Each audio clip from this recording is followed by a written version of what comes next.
There are 7 extraordinary biographies concerning the life of Bodhisattva Shantideva. As the verse states, pleasing Yidam deities and rising at Nalanda, manifesting accomplishment and defeating debates, performing miraculous deeds and begging lifestyle, serving a king and subduing heretics. Shantideva was a prince from the ancient Indian southern kingdom of Saurashtra. His original name was Shaktivarman, Armor of Peace, and his father was King Kalyanavarman, Armor of Virtue. From a young age, he had faith in the Buddhist teachings, respected the 3 jewels, and showed great kindness to both his relatives and all beings, often making material offerings to them. The prince demonstrated exceptional learning in his youth, mastering a wide range of worldly sciences and arts. Under the guidance of the yogi Bhusuku, he received the accomplishment of Manjushri's sharp wisdom. Through diligent practice, he achieved direct vision of the deity. After the king's death, the ministers prepared to enthrone Prince Shantideva. On the night before his coronation ceremony, the prince dreamed of Manjushri sitting on the royal throne he was to ascend. Manjushri said to him, "My dear and only son, this is my exquisite throne. As I am your spiritual teacher, it is not proper for you and me to sit on the same seat." Another account tells that the prince dreamed of the noble Tara performing an ablution with boiling water.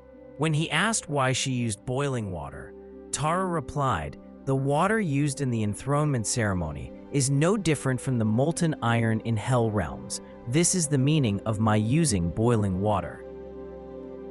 Upon awakening, the prince realized that this was a prophecy and blessing from the holy Yidams. As a result, he generated an intense renunciation of the 8 worldly concerns and abandoned everything to leave the royal palace. Alone, he traveled through the wilderness without access to food or drink. He continued to pray to the deities. On the 21st day, he entered a forest, exhausted by hunger and thirst. There, the prince found a muddy pool and was about to drink from it when a beautifully adorned woman appeared. She told him not to drink the dirty water and instead led him to a clear, sweet spring. By the spring sat a yogi who was an emanation of Manjushri, while the woman was a manifestation of Tara. After quenching his thirst, the prince received profound teachings from the yogi. Through his practice, he realized a state of deep and penetrating wisdom. This concludes the first extraordinary account. Later, Shantideva traveled to eastern India and arrived in the kingdom of 5 lions. Impressed by his martial prowess, the ministers recommended him to the king, who appointed him as a royal minister. There, he propagated knowledge of martial arts and various worldly sciences. At one time, he served as the king's bodyguard. Some jealous ministers, noticing that he carried a wooden sword used in his Manjushri practice, slandered him to the king. "This new minister is deceitful. If your majesty doesn't believe us, look at his weapon. It cannot possibly protect the king." The king of 5 lions was unsure whether to believe or not, so he demanded that Shantideva reveal his sword. Shantideva warned, "Your majesty, this will harm you." However, the king, already prejudiced, insisted. Shantideva then requested the king to close his right eye. When he drew the wooden sword from its scabbard, its brilliant radiance struck the king's left eye, causing the eyeball to fall out. In pain and regret, the king finally realized that Shantideva was an accomplished master. Together with his ministers, they repented and took refuge before Master Shantideva, who then blessed the king of 5 lions and restored his left eye. After this incident, the king's attitude completely changed. He followed the master's teachings and raised the banner of Buddhism throughout his domain. After successfully guiding the king, he departed for Nalanda Monastery in central India. This concludes the second extraordinary account. After arriving at Nalanda, Shantideva took ordination under Śāntideva. the foremost among the 500 Panditas there, and received the Dharma name Shantideva. While at Nalanda, he kept his inner realizations hidden, secretly receiving teachings from Manjushri and practicing meditation intensively. Following the stages of Mahayana practice, he composed the Shikshasamucchaya and Sutrasamucchaya, integrating the essential meanings from over 100 sutras and treatises. Outwardly, Shantideva appeared to be lazy and inactive. His fellow monks derisively call him Bhusuku, assuming he did nothing but eat, sleep, and wander about to relieve himself. Many in the monastery thought he lacked any dharma qualities and wished for his departure, yet they found no justifiable reason to expel him. Nalanda held regular scripture recitation assemblies, requiring monks to recite their learned texts. The monks plotted to use this occasion to embarrass Shantideva into leaving. They arranged for Master Jayadeva to have Shantideva participate. On his appointed day, they deliberately set up a high throne without steps, and the hall was packed with those expecting to witness his humiliation. Unperturbed, Shantideva gracefully ascended the throne and asked the gathering, "Should I recite the teachings you've heard before, or something new?" Seeking entertainment, they requested something new. At that moment, auspicious signs appeared and many witnessed Manjushri manifesting in the sky. Shantideva then began to recite the Bodhicharyavatara, the verses flowing spontaneously from his wisdom mind. Then he reached verse 34 of the 9th chapter. When something and its non-existence both are absent from before the mind, no other option does the latter have. It comes to perfect rest, from concepts free. At that time, his body began levitating, gradually rising into the sky until he disappeared from sight. Yet his voice continued to resound from above until the entire text had been recited in full. The Panditas, who possessed extraordinary powers of memory, wrote down the teachings as they had recalled them. The Pandita from Kashmir recorded over 1,000 verses. The one from Eastern India recorded 700, and the ones from Central India noted 1,000. This discrepancy gave rise to disputes and doubts. Later, they learned that Shantideva was at the auspicious stupa of merit, Sri Dakshina, in South India. They sent 2 Panditas to invite him back to the monastery, but he declined. Nevertheless, he affirmed that the correct version of the Bodhicharyavatara contained 1,000 verses, the one recorded by the Pandita from Central India. Shantideva also revealed that copies of his other 2 texts, Shikshasamucchaya Compendium of Training and Sutrasamucchaya Compendium of Sutras, were hidden in his former room.